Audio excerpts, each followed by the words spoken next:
ज्ञानञ्जनशलाकया चक्षुरुन्मिलितं येन तस्मै श्रीगुरुवे नमः।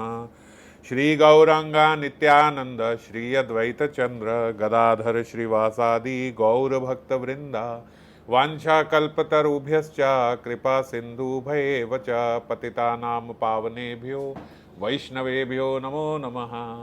हरे कृष्णा कृष्ण कृष्णा हरे हरे, हरे राम राम राम हरे हरे।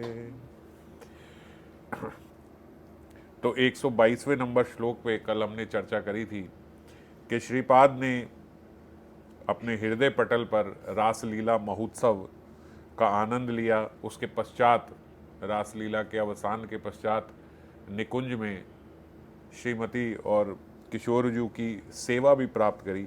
उसके सेवा के उपरांत उनके लीला में विराम आ गया और फिर उसके बाद उन्होंने प्रार्थना करी श्रीमती से। साधक दशा में श्रीपाद के चित्त में फिर इस आज के श्लोक की स्फूर्ति हुई। आज के श्लोक में श्रीपाद राधा महिमा का गान कर रहे हैं साधक आवेश में, क्योंकि कल तो वो अपने स्वरूप में लीला का दर्शन कर रहे थे और सेवा कर रहे थे, तो आज अपने साधक आवेश में ही प्रार्थना कर रहे हैं। उपास्य चरण अम्बुजे व्रज भृताम किशोरी गणे महद भिर अपि पुरुषैर अपरिभाव्ये भावोत्सवे अगाध रस धामनी स्वपाद पद्म सेवा विधौ विधेहि मधुर उज्ज्वल अमिव कृतिम मम अधीश्वरी। हे अधीश्वरी, मम अधीश्वरी, हे मेरी अधीश्वरी, मेरी स्वामिनी, तुम्हारे श्री चरण कमल मुख्य ब्रज किशोरियों के नित्य उपास्य हैं। आपके जो चरण कमल है, क्योंकि यही उन्होंने रासलीला में अनुभव किया है, तो आज वही प्रार्थना कर रहे हैं कि आपके जो श्री चरण हैं वो मुख्य जो ब्रज किशोरियां हैं, वैसे तो बहुत ब्रज किशोरियां हैं, पर जो मुख्य ब्रज किशोरियां भी हैं उनके भी उपास्य हैं आपके श्री चरण। उपास्य चरण आम्बुजे व्रज भृताम किशोरी गणे महद अपिर भी, जो महद किशोरी गण हैं उनके भी उपास्य हैं आपके श्री चरण।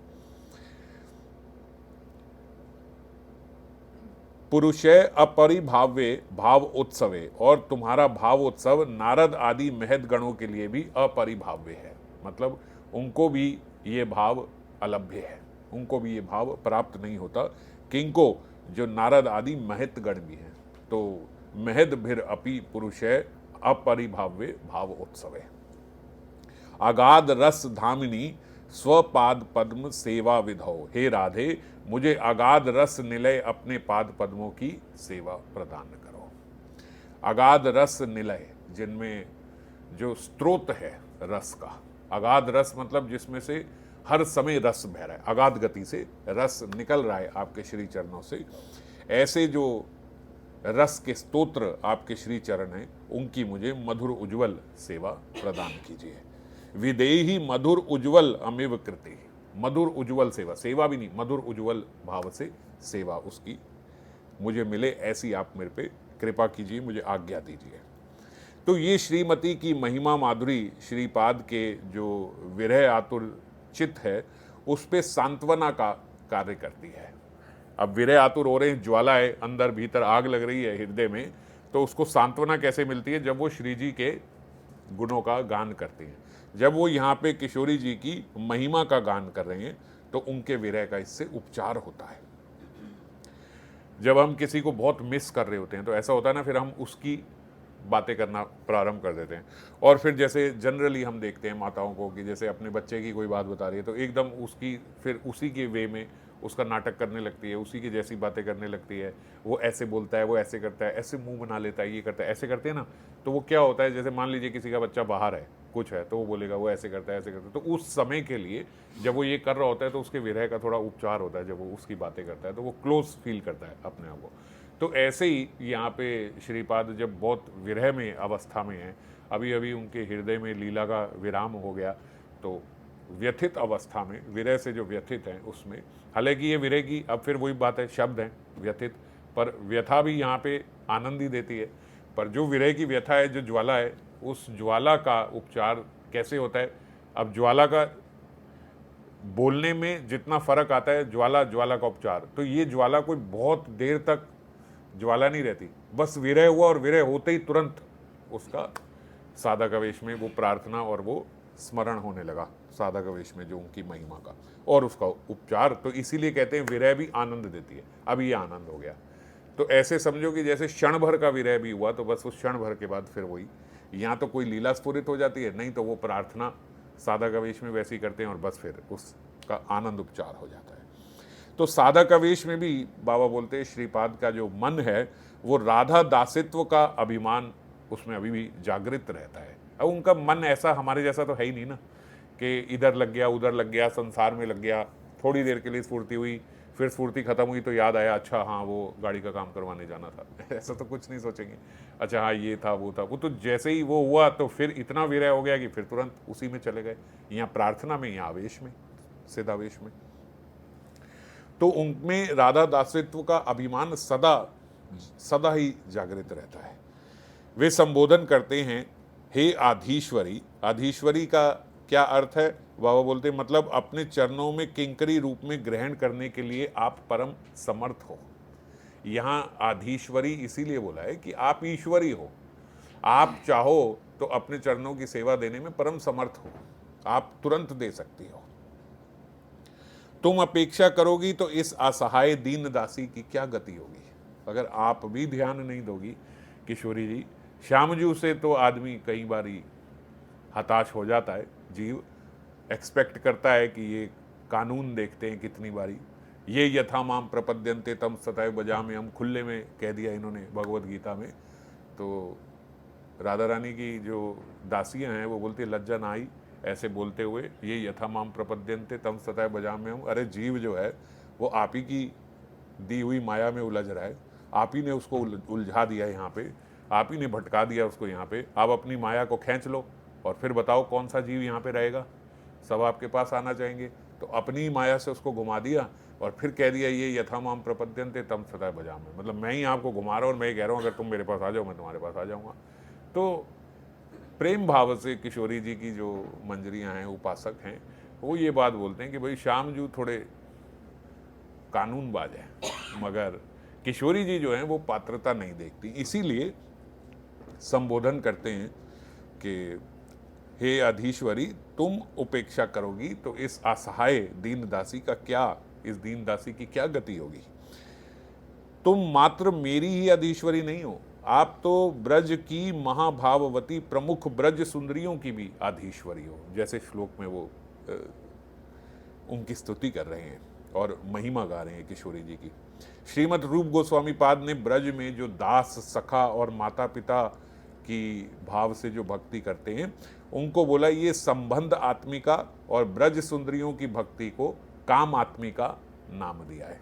ठीक है, ये कल हमने चर्चा करी थी कि शब्दों में तो देखो काम आत्मिका ही आएगा, पर भीतर से हम लोग जानते हैं कि ये केवल आनंद देने के लिए काम आत्मिका शब्द का प्रयोग किया जाता है ना, कि कृष्ण को ऐसे लगे कि मैं इनकी कामना पूर्ति कर रहा हूँ और ब्रज गोपियाँ को ऐसे लगे कि वो कृष्ण की कामना पूर्ति कर रहे हैं। भीतर से दोनों एक दूसरे की कामना पूर्ति कर रहे हैं और दोनों की एक दूसरे की कामना दोनों को एक दूसरे को सुख देने की है तो जो माता पिता रूप से, दास रूप से, सखा रूप से हैं उनको संबंध आत्मिका, और जो सखियां हैं उनको काम आत्मिका नाम दिया गया। अब काम आत्मिका भी दो प्रकार की होती है, संभोगे छात्मिका और तद्भावे छात्मिका। हमने थोड़ी थोड़ी इसके बारे में कई श्लोकों में चर्चा करी है। श्री कृष्ण के साथ केली तात्पर्यवती भक्ति ही संभोगाक्षमयी है। संभोगाक्षमयी हम सब जानते हैं, जो नायिका भाव है, जिसमें नायिकत्व है, वो नायिका भाव को संभोगे छात्मिका कहा जाता है। और भाव माधुर्य कामिता को, जो भाव माधुर्य कामिता है, उसको तद्भावे छात्मिका भक्ति कहा जाता है। ये सखी भाव है, वो नायिका भाव है, ये सखी भाव है। जो संभोगे छात्मिका है वो नायिका भाव है, और जो तद्भावे छात्मिका है ये सखी भाव है। श्री कृष्ण के साथ श्री राधा चंद्रावली आदि के अंग संग आदि विषयों में सहायता करने को ही अपना परम सुख मानकर जो ललिता और पद्मा आदि ब्रज देवियां हैं, उनका जो भाव विशेष है, उस भक्ति का नाम भी तद्भावे छात्मिका है। अब यहाँ पे देखो, हालांकि हम देखते हैं कि ललिता पद्मा आदि जो हैं वो भी कृष्ण के साथ विलास में जाती हैं, है ना।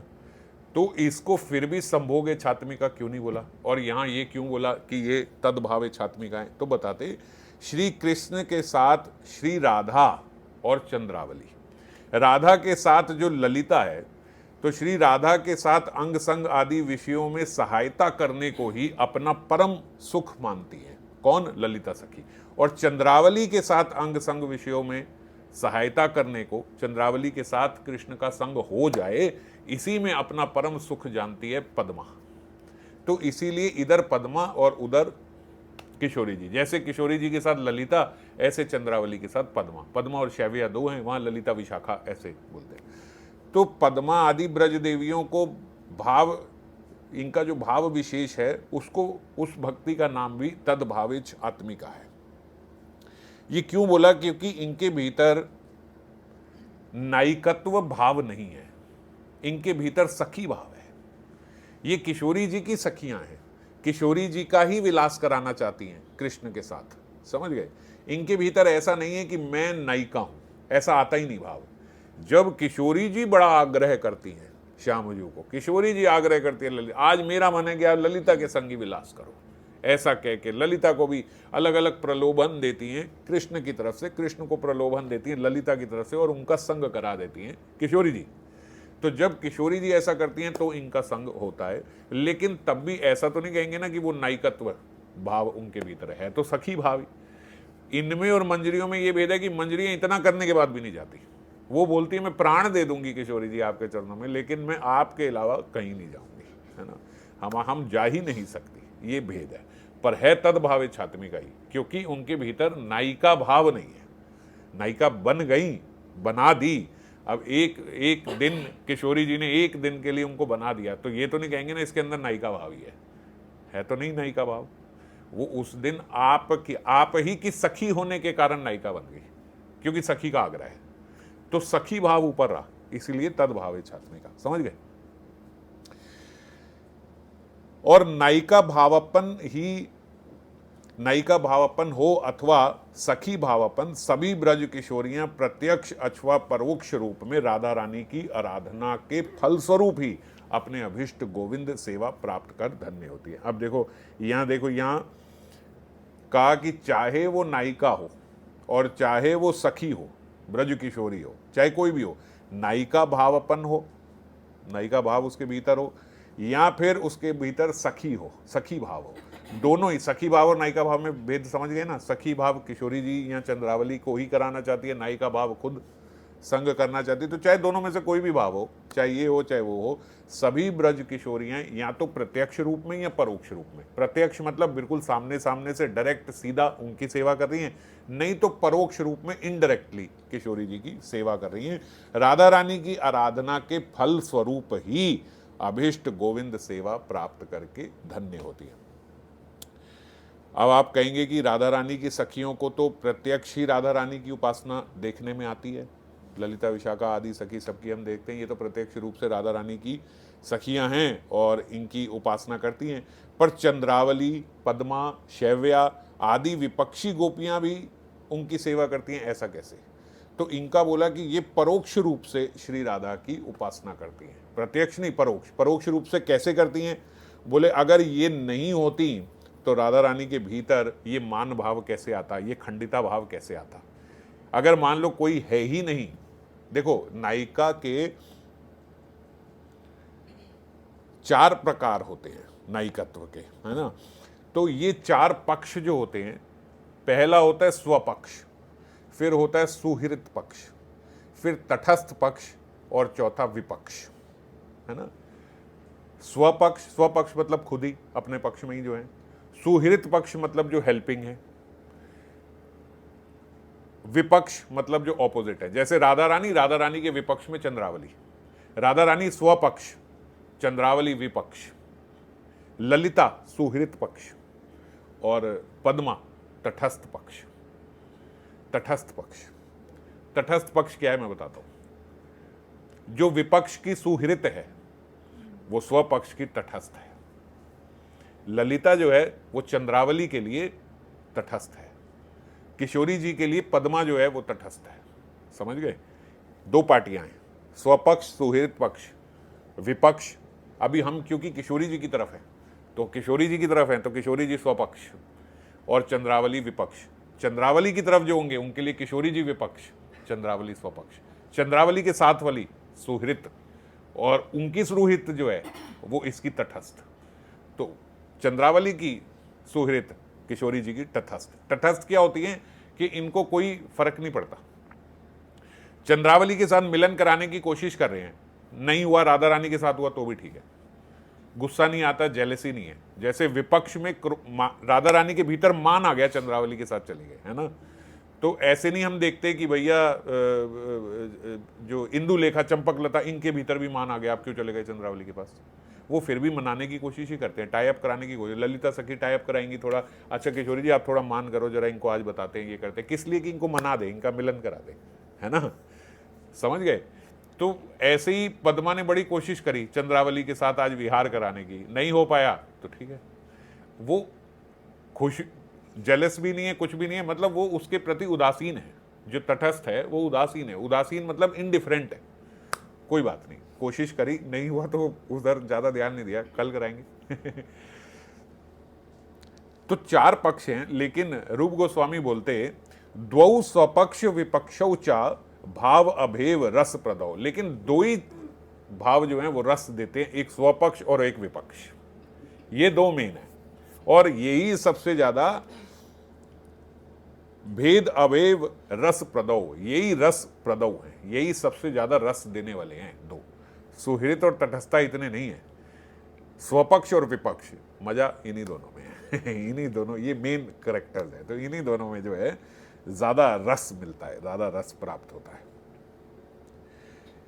इस वाक्य से पता लगता है कि सुहृत पक्षा एवं तटस्थ पक्षा, जो सुहृत मतलब हो गई श्यामला, तटस्थ हो गई भद्रा, उनकी सुहृत, तो हमारी सुहृत श्यामला।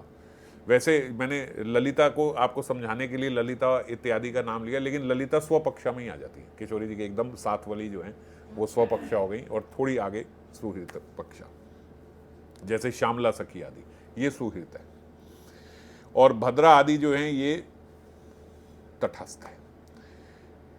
इनकी राधा आराधना से भी अधिक सुचारू सुरसाल है चंद्रावली पद्मा शैव्या। जैसे यहां ललिता विशाखा है ना, वहां उनकी पद्मा शैव्या विपक्ष में ही आ गई, ठीक है, क्योंकि बिल्कुल ही उनके साथ की हैं, तो ये उनकी स्वपक्षा और हमारी विपक्षा। क्योंकि इनके कारण ही किशोरी जी के भीतर ये मान और खंडिता भाव उदित होता है, जिससे कृष्ण को रसास्वादन होता है, और अति रसास्वादन होता है। तो ये रसमयी अवस्थाएं प्रकट कर श्री राधा की रस माधुरी को भी अतिशय उच्छलित करती हैं, और साक्षात कृष्ण के भीतर भी रस का उद्गम होता है। तो वो कैसे होता है? ये विपक्ष की सेवा से ही तो हो रहा है एक प्रकार से। अगर चंद्रावली ना हो तो इतना रस कैसे हो? मान में कितना रस है, वो कैसे हो अगर चंद्रावली नहीं है तो साक्षात बाबा बोलते रस ने ही चंद्रावली आदि को विपक्ष भाव प्रदान कर दिया है। ये साक्षात रस नहीं, वहां तो सब कृष्ण की सेवा कर रहे हैं ना, वहां तो सब किशोरी जी की सेवा कर रहे हैं। तो जो रस है, उस रस ने ही साक्षात ऐसा कर दिया है कि चंद्रावली के भीतर विपक्ष भाव डाल दिया। वरना जैसे हम लीला में देखते हैं तो चंद्रावली बहुत भोली है, बहुत भोली। रात के 2 बजे भी श्याम सुंदर को मंजरी पुकारने आई गुस्से से कि आप चंद्रावली की अभी तक यहाँ कक्ष में बैठे हो, वहाँ किशोरी जी हमारी इंतजार कर रही हैं आपकी इतनी देर से। तो 2 बजे वो उनको चंद्रावली को बोलते, अच्छा सुनो, मुझे ना अभी याद आया मैया का कोई काम रह गया था, तो मैं माता का वो काम करके तुरंत आपके पास आता हूँ, आप चिंता ना करना, आप यहीं पे मेरा इंतजार करना। तो वो रात के 2 बजे क्या माता का काम याद आ गया? चंद्रावली ये प्रश्न नहीं करती। चंद्रावली को लोग अच्छा अच्छा अच्छा आप जाओ जल्दी से माता का कार्य करके आओ, और ऐसा कह के उनको जाने देती है। तो बहुत भोली है चंद्रावली। तो इसीलिए अब आप कहो कि फिर कैसा इतना बड़ा विपक्ष किशोरी जी के सामने अपोज कर रहा है, इतना बड़ा विपक्ष और इतना भोला है। तो रस ने ही चंद्रावली आदि के भीतर ये विपक्ष भाव डाल दिया है। फिर राधा रानी के अधिक श्रेष्ठ होते हुए भी रस ने ही श्री राधा के साथ चंद्रावली की समानता का भाव अर्पित कर दिया है। अब देखो राधा रानी श्रेष्ठ हैं, बहुत श्रेष्ठ हैं, उनसे तो बहुत समझदार हैं, उनसे तो बहुत ऐसे कि मान में भी चली जाती हैं, वामा भाव में भी आ जाती हैं, फिर भी एकदम उनके समान कैसे हो गई? रस ने ये कार्य किया है कि उनको उनके समान भाव दे दिया। इसीलिए चंद्रावली राधा रस माधुरी को समुचित कर श्री राधा का सविशेष उपासना करती है। उनकी यही उपासना है। जैसे जय और विजय को भगवान ने भेजा कि चलो तुम विपक्ष की ओर से 3 जन्म लोगे और मैं भी आऊंगा तुम्हारे समक्ष, है ना। तो ऐसे ही वो हिरण्याक्ष और हिरण्यकशिपु बन के आ गए, है ना, रावण कुंभकर्ण बन के आ गए। तो ये हैं तो जय विजय, ये हैं तो उन्हीं के पार्षद ही हैं, और वही उन्हीं के पार्षद आज विपक्ष में, क्योंकि अब ठाकुर जी का लीला करने का मन है, तो लीला तो तभी होगी ना जब कोई विपक्ष में होगा। ऐसे ही हम देखते हैं कि राम जी जब बचपन में खेल खेला करते थे तो लक्ष्मण जी कभी छोड़ते ही नहीं थे, भाई मैं तो हमेशा राम जी की तरफ ही रहूंगा। सारे सखा जो बोलते राम जी की तरफ ही रहूंगा, तो राम जी बोलते भैया खेलें कैसे? अब खेलने के लिए एक पक्ष और एक विपक्ष तो चाहिए, तो उनकी सेवा करने के लिए भरतलाल जी विपक्ष में आ जाते थे। यद्यपि वो आना नहीं चाहते थे उनके विपक्ष में, लेकिन भरत जी विपक्ष में इसलिए आते थे कि राम जी को आनंद कैसे आएगा खेल का, अगर कोई विपक्ष होगा ही नहीं तो भरत जी के पीछे शत्रुघ्न, फिर कुछ सखा उधर चले जाते थे भरत जी के साथ। हाँ, और बोलते ये लिखा है लक्ष्मण जी ने, नहीं शत्रुघ्न जी ने एक शास्त्र लिखा है, तो बड़ा सुंदर, उसमें उन्होंने लिखा है कि खेल में हमेशा ऐसा होता कि राम जी हमेशा ये चाहते कि भरत जीत जाए, और भरत जीतने पे वो बड़ा प्रसन्न होते, और लक्ष्मण जी तो लगे रहते भाई हमारी टीम जीते, उधर शत्रुघ्न लगे रहते हमारी टीम जीते, लेकिन भरत जी की इच्छा होती कि राम जी की टीम जीत जाए, राम जी की इच्छा होती भरत जी की टीम जीत जाए। तो कहने का तात्पर्य कि हैं साथ ही, लेकिन विपक्ष इसलिए बनेगी, अगर विपक्ष नहीं बनेंगे तो खेल का आस्वादन कैसे होगा? किसके साथ खेले अगर सारे हमारी तरफ ही है तो? कैसे खेलोगे क्रिकेट, फुटबॉल, हॉकी अगर सब एक ही टीम में हो जाएंगे, दूसरी विपक्ष टीम ही नहीं है ना? आनंद तो तभी है जब कोई विपक्ष बने। इसलिए हम देखते हैं यहाँ पे भी हम लोग खेलते हैं, 2 मित्र हैं तो दोनों एक दूसरे के विपक्ष में, पक्ष और विपक्ष में बैठते हैं, तभी मजा आता है। एक साथ बैठ जाएंगे तो कैसे आनंद होगा? तो चंद्रावली इसलिए विपक्ष में हो गई। श्री कृष्ण का प्रिय नर्म सखा साक्षात श्रृंगार रस, बड़ी सुंदर बात उज्जवल नीलमणि में लिखी है। बोलते ये इनके प्रिय नर्म सखा ही हैं। कौन? श्रृंगार रस जो है, साक्षात श्रृंगार रस मूर्ति जो है, ये श्याम जी के प्रिय नर्म सखा हैं, और ये श्रृंगार रस ही अपना परम प्रेष्ठ सखा श्री कृष्ण की संतुष्टि के लिए, उनको रस प्रदान करने के लिए मिलन के समय तो श्री राधा और चंद्रावली आदि के भीतर ईर्षा आदि भाव स्फुटित कर देते हैं। किशोरी, ये ईर्षा भाव हुआ ना, किशोरी जी कहेंगे तुम जाओ फिर चंद्रावली की गोद में जाके बैठ जाओ। श्यामजू जब आ रहे हैं तो खंडिता नायिका हुई हुई है किशोरी जी, देख रही हैं कि इनके भीतर विलास चिन्ह दिख रहे हैं, इनके ऊपर सारे विलास चिन्ह दिख रहे हैं कि अभी चंद्रावली के वहां से होके आई हैं। तो बोलती है पशुपति जाओ वही अपनी पार्वती की गोद में ही बैठो, उसको क्यों नहीं लेके आए? तो इस प्रकार से उनसे, ये लीला हमने चर्चा करी है, तो इस प्रकार से उन्हें क्यों बोलती हैं, ये ईर्षा भाव उनके भीतर कैसे आया? ये रस ही लेके आता है, श्रृंगार रस ही उनके भीतर ईर्षा भाव लेके आता है, तभी तो पक्ष और विपक्ष होगा, है ना। तो ऐसा भाव ईर्षा भाव की सृष्टि कर देता है। बोलते ये श्रृंगार रस कौन है? बोले ये कृष्ण का ही सखा है, कृष्ण को रस देने के लिए ऐसा कर देता है। प्रत्यक्ष या परोक्ष भाव से सभी गोपियां वैसे राधा रानी की आराधना ही करती हैं, लेकिन तथापि राधा किंकरियों की उपासना भाव उत्सव को लेके है। अब किंकरियों की बात करें तो उनकी उपासना तो भावोत्सव है, केवल भावना कह के भावोत्सव उसको कहा गया। इनकी राधा स्नेह आदि का भाव उल्लास रति है। तद भावे चात्मिका सखी जो है, ये राधा की भाव माधुर्य कामिता से युक्त सखी भाव भी उत्सव या राधा आदि के प्रकट कर भाव उत्सव संज्ञा प्राप्त करता है। बोले देखो मंजरियां जो है ये तो भाव उत्सव है ही, इनका तो राधा स्नेह आदि का भाव उल्लास रति है, ये तो हैं ही तदभावे छात्मिका ना, इनमें तो कोई डाउट ही नहीं है।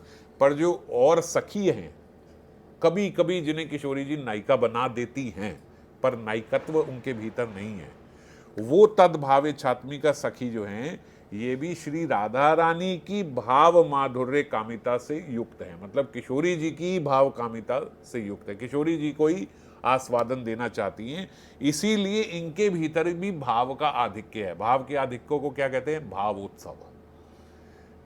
थोड़ा भाव नहीं है, बहुत भाव है। तो भाव के आधिक्य प्रकट होता है इनके भीतर भी, इसलिए इनके तद्भावचित्तमय का सखी को भी भावोत्सव कह देते हैं। समझ गए? एकमात्र श्रीमन महाप्रभु की कृपा से ही कलयुग जैसे काल में भी जीवों को, गौड़िया वैष्णव जनों को, ये अनर्पित चरी मंजरी भाव स्वरूप या मंजरी भावोत्सव की उपासना जो है वो संभव हुई है, सुलभ हुई है। इनका सौभाग्य है। ये सौभाग्य हम लोगों का किस वजह से? केवल श्री महाप्रभु की कृपा से और आज उनके पार्षदों की कृपा से। वे लोग जो मतलब हम सब के लिए बोला, जो गौड़िया वैष्णव हैं, ये श्री गुरु प्रदत्त जो सिद्ध स्वरूप है उसके अभिमान में सतत स्थित रहकर सुदुर्लभ वस्तु को भी प्राप्त कर लेते हैं, इसका भी अधिकार प्राप्त कर लेते हैं। सिद्ध स्वरूप वही जो मंजरी स्वरूप, गुरुदेव मंजरी स्वरूप प्रदान करते हैं साधक को, वो उस मंजरी स्वरूप में अपने माइंड को स्थित करके अपने आप को उसी भाव में ले जाके लीला का स्मरण करते हुए एक दिन उसे प्राप्त करते हैं। इसके अतिरिक्त यह संपदा पुरुष भाव युक्त या दास्य वात्सल्य आदि भावों से युक्त उपासकों के भीतर नहीं है, परम महाजनों के लिए भी यहाँ तक कि ये अपरिभाव्य है। जैसे नारद आदि की चर्चा करी, क्योंकि ऐश्वर्य भक्त है, ये ऐश्वर्य भाव से युक्त भक्त है, तो ऐश्वर्य भाव से युक्त भक्तों के भीतर ये नहीं है। अब अभी वो सुन रहे थे तो नारद जी को भी जब गौर लीला में आ गए तो गौर लीला में आके गौर पार्षद बन गए, तो जब श्रीवास पंडित वहां बने तो श्रीवास पंडित के रूप में उन्हें वो मिल गया, गौर लीला में स्थान मिल गया। पर तब भी नारद तो हैं ही, तो नारद ऐश्वर्य भाव के हैं, नारद नहीं आएंगे, पर श्रीवास रूप में वो गौर लीला में भी हैं और सखी भाव उसमें मंजरी भाव में भी उनको गौर कृपा से प्रवेश मिल गया। ऐसे ही हनुमान जी को भी, है ना, हनुमान जी भी लीला में आ गए। हनुमान जी ऐसे भी लीला में आ गए और ऐसे भी चारू सखी के रूप में उन्हें प्रवेश मिल गया। जो शिव जी हैं वो भी पुरुषत्व छोड़ के गोपी स्वरूप में आ गए, गोपीश्वर हो गए। तो गोपी बन के आए तो गोपी भाव में उन्हें अधिकार मिला कि वो वहां पे आ सकते हैं। तो रागानुगा मार्ग के भजन में श्री राधा रानी के साथ गोविंद का भजन ही परम उत्कृष्ट है। किंतु जो पौरुष विकार युक्त है, जिनके भीतर या कोई भी ऐसी उपासना करते हैं जिसमें वो पुरुष स्वरूप में ही रहते हैं, जैसे मैं कहूँ भाई हम तो ठाकुर जी के सखा हैं, अब हम कहें अगर सखा हैं तो फिर उस पर प्रवेश नहीं मिलेगा, फिर सखी भाव नहीं मिल सकता, है ना, क्योंकि पौरुष विकार है अभी इनके भीतर। तो पौरुष विकार हो पितृ पुत्र दास भाव से युक्त उपासकों के लिए यह अपरिभाव्य है। क्यों? क्योंकि कारण ये फिर उनकी उपासना का विरोधी है, विरोधी उपासना हो जाएगी। अगर इस भाव से आएंगे तो माधुर्य में कैसे आ पाएंगे? फिर माधुर्य में नहीं आ सकते, अगर वात्सल्य में चले गए, उसमें चले गए तो। सनत कुमार संहिता का बाबा ने यहाँ पे रेफरेंस दिया है, उसमें आत्मानम चिंतयेत तसाम मध्य मनोरम रूप यौवनम संपन्ना किशोरी प्रमद आकृतम। श्री राधा की आत्मानम चिंतयेत तसाम मध्य मनोराम, हम अपना जो गौड़िया वैष्णव हैं वो चिंतन करते हैं कि वो श्री राधा रानी के सखियों के बीच रूप यौवन संपन्न मनोरमा गोपी किशोर के रूप में लीला में उपस्थित है। कई लोग ये पूछते हैं कि सिद्ध स्वरूप क्या होता है, सिद्ध स्वरूप, गुरु प्रदत्त सिद्ध स्वरूप क्या है? तो ये सनक कुमार संहिता में भी ये बात लिखी गई है कि गौड़िया वैष्णवों को श्रीमन महाप्रभु की कृपा से ये जो मंजरी स्वरूप प्राप्त होता है, ये क्या है कि सखियों के बीच रूप यौवन संपन्ना मनोरमा गोप किशोरी के रूप में वो अपना ध्यान किया करते हैं। अब ये कोई काल्पनिक नहीं है, क्योंकि ये देखो सनत कुमार संहिता तो गौड़िया वैष्णवों का शास्त्र भी नहीं है, पर सनत कुमार संहिता में इसीलिए बाबा ने यहाँ इसका रेफरेंस दिया है। अपने ही रेफरेंस दे दें, अपने ही लिखे हुए चैतन्य चरितामृत का रेफरेंस दे दे, तो फिर आप कहोगे भैया ये तो आप ही का है, आपने कहा महाप्रभु ने दिया है, तो आपने ही आपके गौड़िया वैष्णवों ने ही लिख दिया। पर सनत कुमार संहिता में जब बात आती है तो फिर अच्छा वहां से भी यही बात है, तो उसकी पुष्टि हो जाती है। रूप यौवन संपन्ना किशोरीम प्रमद आकृतिम नाना शिल्प कला अभिज्ञ कृष्ण भोग अनुपीड़िनम, यानी कि और कैसी हैं वो, जो नाना शिल्प कला जानती हैं, कृष्ण के भोग के लिए, कृष्ण को प्रसन्न करने के लिए नाना शिल्प कलाएं वो जानती हैं, और श्री कृष्ण के द्वारा प्रार्थना किए जाने पर भी मैं अंग संग के लिए परांगमुखी हूं, मैं उनके साथ अंग संग नहीं करूंगी, ऐसा भाव रखती है। प्रार्थिताम अपि कृष्णे ततो भोग परांगमुखे, कृष्ण भी उनसे प्रार्थना करे तब भी वो उनके पास नहीं जाती। ये देखो मंजरी भाव सब इसमें स्पष्ट रूप से लिख दिया गया है।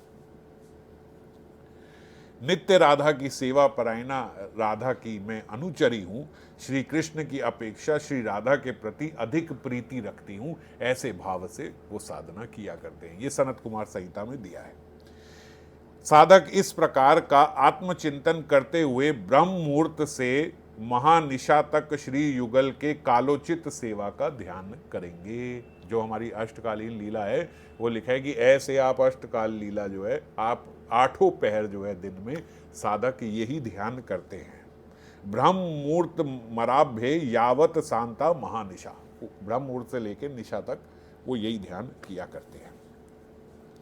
यह चिंतन जितना प्रगाढ़ होगा साधन उतनी ही सिद्धि की ओर अग्रसर होगा। अगर हमें सिद्ध होना है तो इसी चिंतन को और प्रगाढ़ करना पड़ेगा। धीरे धीरे धीरे धीरे ऐसा कर दो कि आप जैसे 1 पहर, फिर 2 पहर, फिर 3 पहर, अभी हमारा लेट चल रहा है, हमें निशा की चर्चा करी थी और हमें ब्रह्म मुहूर्त की वो चर्चा करनी है, तो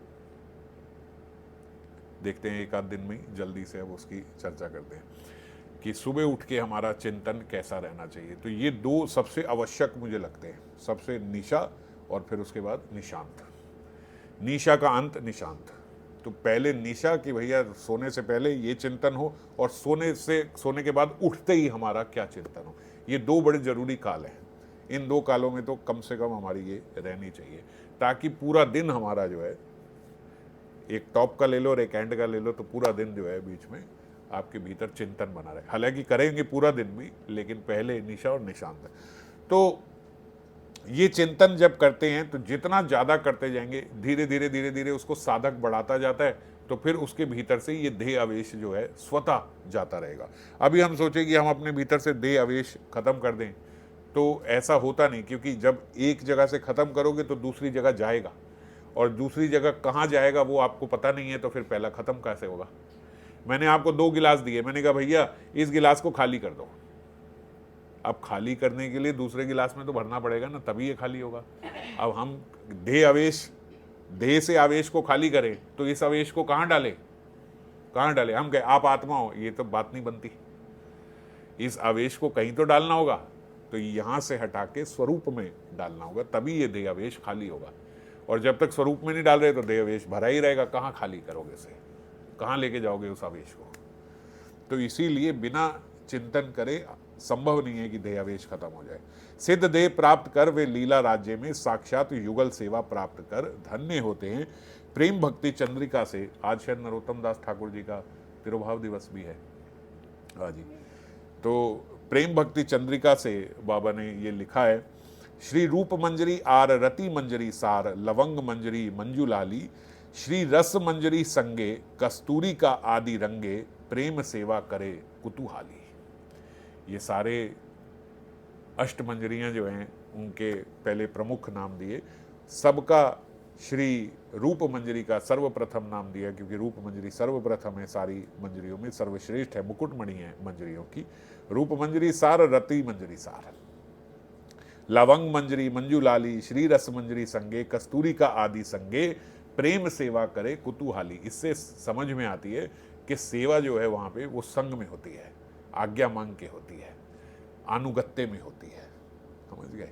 इंडिपेंडेंट अपने आप से, अपने मन से सेवा ना यहाँ होती है ना वहाँ होती है, अनुगत्य में रह के उनकी कृपा से।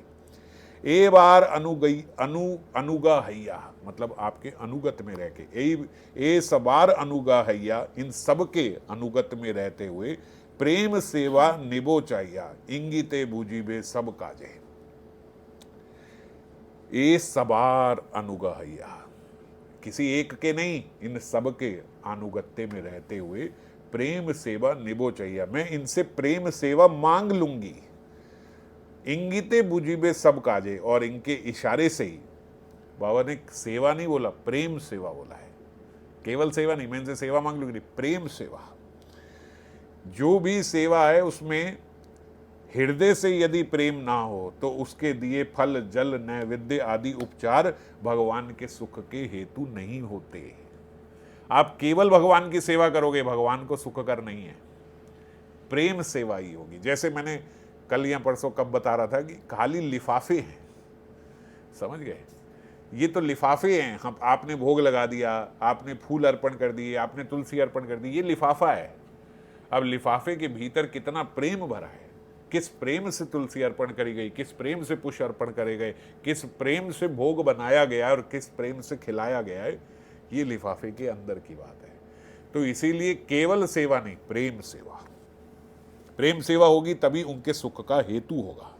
प्रेम सेवा निभो चाहिए, प्रेम सेवा मांग कर लूंगी इनसे, क्योंकि उनके अनुगत्य में हूं, मांग मांग के लूंगी।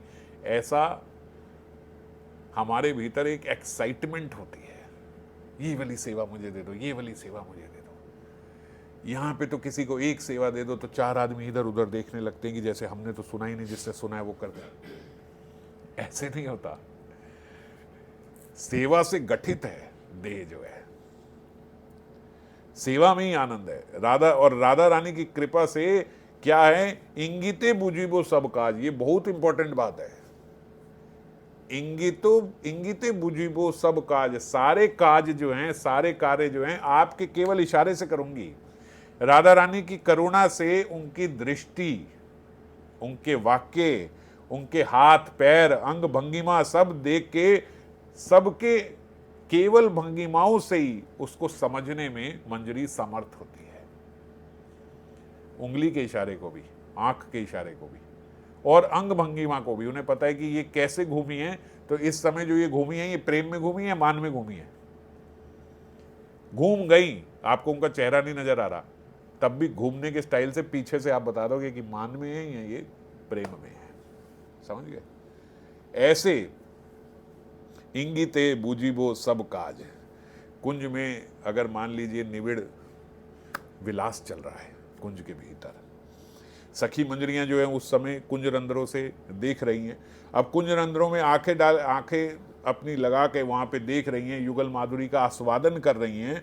अगर वहां पे एक चूं भी आवाज हो जाए तो क्रीड़ा जो है वो उसमें स्खलित हो जाएगी, आवेश जो है वो टूट जाएगा। तो इसीलिए वहां पे कह के बोल के सेवा नहीं होती। अब जैसे हमने कुछ एक दो श्लोक पहले देखा कि सेवा चल रही है, किशोरी जी और श्याम सुंदर के उसमें बाधा आ गई विलास में। क्या बाधा आ गई, ये श्याम सुंदर और किशोरी जी खुद भी नहीं समझ पा रहे हैं, लेकिन मंजरी समझ रही हैं कि किशोरी जी के केश जो हैं वो उनके कुंडल में अटक गए हैं। अब यहां पे हे सुन सुन सुन जल्दी आ, ये सब थोड़ी होएगा। फटाफट भाग गया देख बाल अटक गए, भैया सारा विलास खत्म हो जाएगा, खराब हो जाएगा। इशारा हुआ, इशारा भी नहीं हुआ, क्योंकि वो तो खुद भी नहीं समझ पा रहे कि क्या हो गया। तो तुरंत कुंज रंध्रों से देख रही है, बस एकदम रूप मंजरी ने ऐसे किया, आप भाग के गई और आपने जाके केश निकाल दिए। इंगिते है बा और अनुगत्य भी है बा, अनुगत्य में भी हैं और इंगित भी है। तुरंत एक इशारा हुआ मंजरी का कि बस, और जैसे ही इशारा हुआ जिसने देखा भाग के गई और उसी ने कर दिया। अगर अनुगत्य में नहीं हो, चार मंजरियां देख रही हैं, चारों भागेंगी सेवा करने के लिए, फिर सेवा खराब हो जाएगी। समझ गए?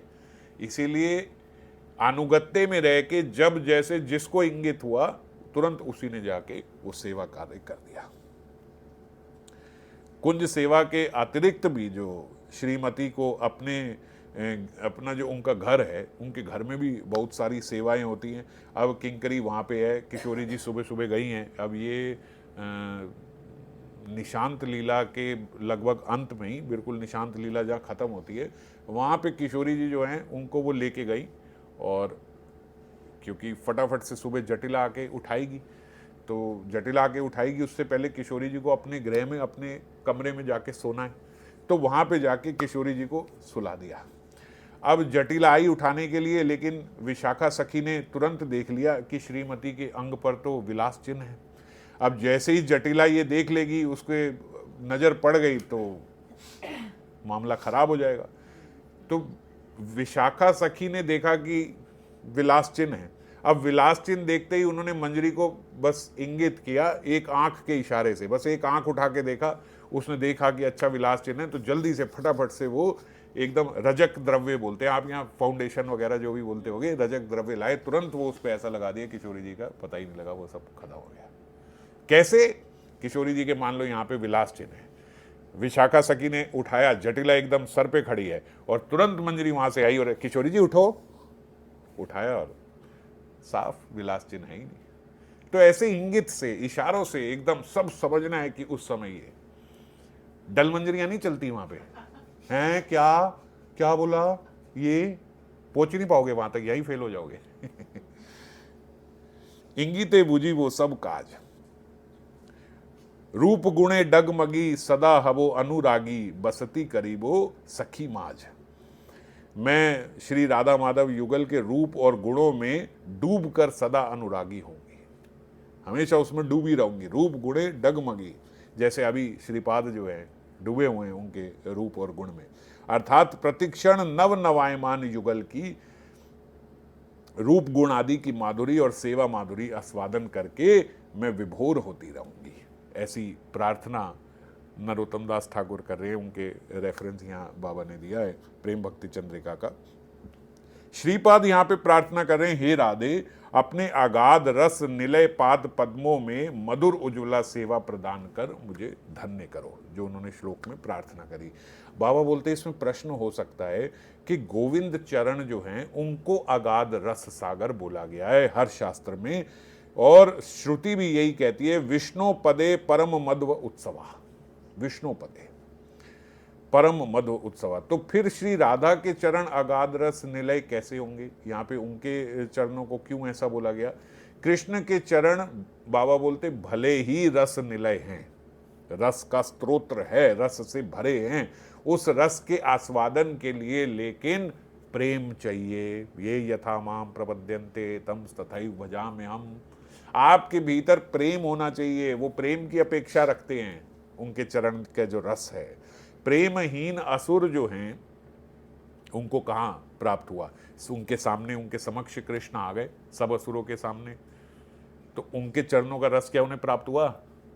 दुर्योधन जो है, हम आज ही महाभारत में देख रहे थे कि वो भगवान उनके समक्ष संधि कराने के लिए आए कि भैया पांडवों को 5 गांव दे दो, बस इतने में ही वो प्रसन्न हो जाएंगे।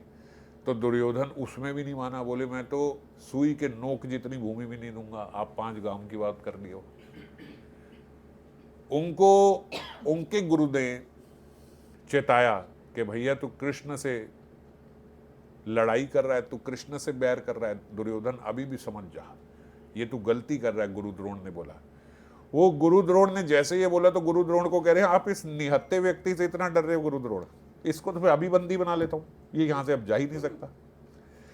तो दुर्योधन जो है वो वहां पे उन्हें बंदी बनाने का प्रयास कर रहा है कृष्ण को।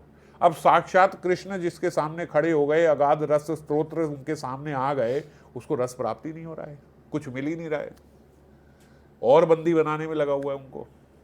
तो ये इनको प्राप्त नहीं हो रहा, क्यों? क्योंकि ये प्रेम की अपेक्षा रखते हैं, प्रेम होना चाहिए, नहीं तो द्वेष भय ज्वाला और मृत्यु ही प्राप्त करते हैं असुर।